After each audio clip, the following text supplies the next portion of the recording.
Welcome to the Ultimate Bloons TD6 strategy series, where I'm going to be showing you strategies for every single tower from the Dart Monkey to the Beast Handler and every single path in between. This will show you how to diversify your setup and get better, along with seeing some stats, tips and tricks, and all of the strategies for every single one of the towers. And although that the series is geared more towards Chimps mode, this will also show you a lot of tips and tricks that apply to the standard game and will allow you to win with a new style. Alright, so we're starting off with the Dartling gunner, and we have the plasma accelerator and the laser cannon. And already there's not a whole lot to talk about, so this video is going to be a bit shorter, but there's some interesting things that you can do that you might not have seen. So the laser cannon's like an early game tower. Plasma accelerator, the one we're really going to be looking at, is a mid game carry and can do some late game damage too in a spam. And the Ray of Doom is just quite expensive, so we aren't really going to get into it. Here are the stats for the laser cannon. So this guy's actually really interesting. Used to never see this before, but and you still don't see it, but it got a lot of buffs recently, and they're small buffs, but for its cheap price they actually do really well, and with an alc buff it can do quite a lot. So we're going to be talking about the later. Plasma accelerator, on the other hand, has a lot of cool things, and we'll see how to do that. So for the cross path, you can just do 3-2-0 for the tier 3 and then 5-2-0 for the tier 5, but the tier 4 has some different things that you can do. You can either do 4-2-0 or 4-0-2. 4-0-2 gives it more pierce on the main point, which will do more damage to the Moabs right there, and it also can swivel faster, but the 4-2-0 just does more consistent damage overall, and I tend to find that better and more useful. If there's different cases though, you can let me know. For the buffs, you just want to give the tier 3 a Berserker Brew, and then you probably just have drums for anyways, and then the tier 4 is just going to stay with that Berserker Brew if you got it before. So maps it's good with. When microed, it can do a lot of things, so you just need to not have line of sight blockers. Straight lines can help a lot because you can micro it, or you can just lock it in place over a straight line. And for heroes, I'm really going to be looking at Psy, because you can do some crazy things with Plasma Accelerator and Psy. So let's get right into it. So for the strengths, it has great pierce and damage, can be a lot stronger with micro, and it's map versatile. Its weakness is that it really needs micro to be good. So our objectives to look at are the Plasma Accelerator spam, the laser cannon early, and the Plasma Accelerator mid game.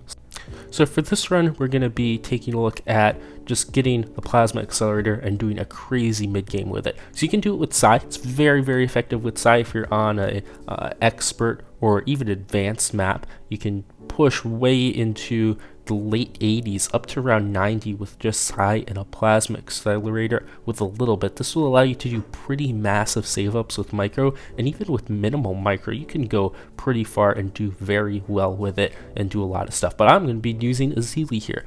Normally I don't really do advanced micro strategies, but because there's really not much else to talk about in this episode, I guess I'll just show one for you. So typically I reserve this series for intermediate to advanced level gameplay, and then you can use all this knowledge plus your own experience to tackle the experts.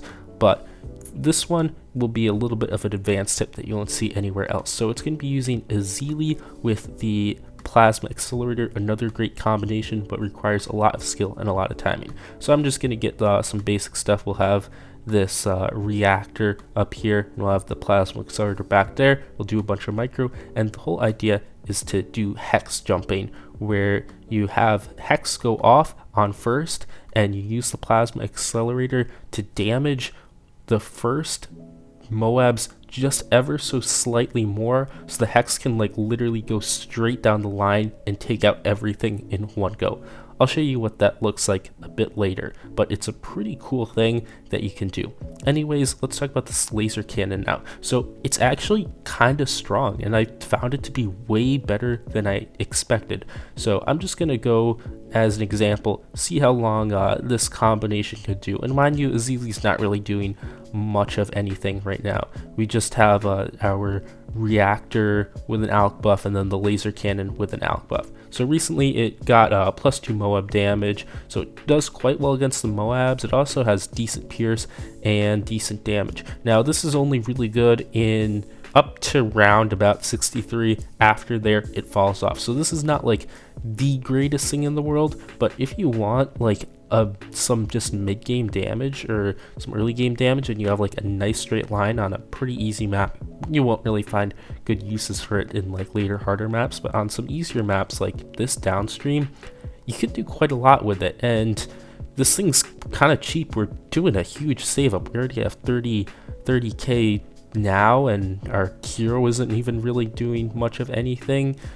So we're gonna see the BFB, it goes down kind of crazy. Took out all the insides of that too, onto 62, and then it's once we get to 63, this kind of falls off. So you don't really see this used a lot. 63k, I mean not 63, 36k spare, but it actually isn't that bad. So maybe it's something that you might want to use. That's why I didn't really say you shouldn't use it at the beginning, unlike what I'll say about Buckshot, because that thing is inconsistent. Anyways, we get Plasma Accelerator. If you're on a long map with a good straight, you can just have this guy like pointed at an intersection, and this will go on for a long time too.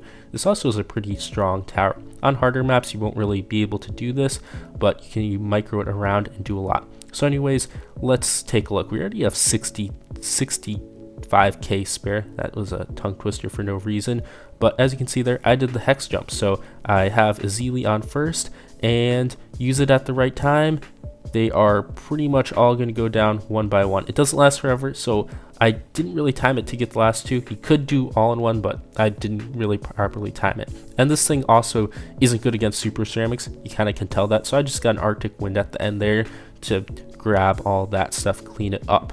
Then we can just use its point over to kind of take out these Moabs, and then have the Arctic Wind get it, and then hex jump all that stuff at the end. With the Azili, these UMGs are pretty easy. This thing could go up to around 90 if I wanted to, but I literally saved up for enough for a Ray of Doom, so might as well get that. Why not? Anyways, we got that. It's all really chill. So that's a kind of advanced thing that you might not have seen before, but even without that, you can just have like a regular hero or Psy with your Plasma Accelerator, even just a laser cannon. You can do very well, better than what most people would expect this tower to be able to do. So if you were surprised about like how good this is, even with like not that much effort, definitely would recommend trying it out in your own game. And you can get like a Ray of Doom on some intermediate maps with pretty much a very easy way. So that is that tower. It's kind of crazy, more crazy than you might expect. So the next thing that I'm going to be doing is a pretty fun and funky strategy. This isn't necessarily the most effective, but you could probably use it on some beginner and intermediate maps very well. It's just something that I might as well throw in because there's not really much else to show with this path. So I'm going to be doing a Plasma Accelerator spam, just getting a whole bunch of Plasma Accelerators up, and it will be pretty fun. So to start this off, I'm just going to get any random hero. It doesn't really matter. It's nothing like too big or too complicated. And so I'll just bring Etienne. Why not? I'll get the Druid up, just something to beat the first rounds that will then allow me to go into my laser cannons. Laser cannon, as I said, is actually pretty good if you're on the right map for the early game, so we aren't really gonna have to bring that into like a jungle of the druid or anything. If you're doing this on like the beginner or intermediate map, this should just work fine on most of them. At least some of the intermediate maps it wouldn't work out because like there's no good straight lines, but we can just keep going. I'll get that AMD that will beat round 28, at least hopefully it will, and then we can alk buff that. So the Dartling gunner is really good, like even just the tier 2 with the alk buff, so this should work very well going to round 40, and the laser cannon will be able to pop around 40 just fine. You might need to micro it or something, but usually on lock in place even it will still work, especially if you have like a hero ability. So that's pretty cool. I'll just get that laser cannon, and now this will be doing pretty well. Leads could still be a little bit of an issue, I guess, sometimes, so just keep that in mind. If you just start using like one AMD, a lot of times you'll also need the help of like the alk itself attacking. So if the alk is like in a place where it won't really attack the leads at a reasonable time, it might like slip through. So that's just something to keep in mind. You might need to get like a 100 sniper or something if that's the case. That's also the same with like a lot of towers. It's kind of true. So these guys, when I get them to the Plasma Accelerator, they do have like good Pierce and good Moab damage, so it only seems logical that you could keep spamming a bunch of them. I'm not going to Alk buff the next ones, because the Alk buff isn't as effective comparatively from the Laser Cannon to the Plasma Accelerator, so we're just going to not Alk buff them. I will add a Abyssal Warrior though to increase the Pierce and just be able to help out, because the Abyssal Warrior is a very, very good tower. I'd actually really recommend using this. It's probably definitely my favorite Mermonkey to use. Very great tower. So you'll just get that in range of a bunch of them. Didn't get in range of the first one, sadly, but we can just have the main ball go over a bunch of stuff. Now as the ADs come in, we'll get the super ceramics, and as you know, these guys are not good at super ceramics, so we'll just have to get like an ice or something to be able to deal with that. I'll get a little bit more later on, but I just keep spamming these, like 5-6 of them, and this does a pretty good amount of damage. It could struggle a little bit with DDTs, so you might want to get something to deal with that. As you can see, round 95 is getting like significantly farther than the other rounds, but round 96, that it just gets absolutely melted. Round 100, you might need a little bit of something to do with it, but if you take all of the Dartling gunners off lock in place, they'll do very well. For this reason, I just like recommend getting a Spike Storm. That will help out with the DDTs and round 100. 98's can go down nice and easy, but as you saw, 97 got a little bit close because it's just like a lot of single target damage. It's not really the best at. So that Spike Storm and all of the Dartling gunners moving manually gets it done. Pretty cool. Thanks for watching. If you want to help out the channel, you can check out these new videos, like and subscribe for more content, support the channel by becoming a member, and joining the Discord to chat with the community. Bye!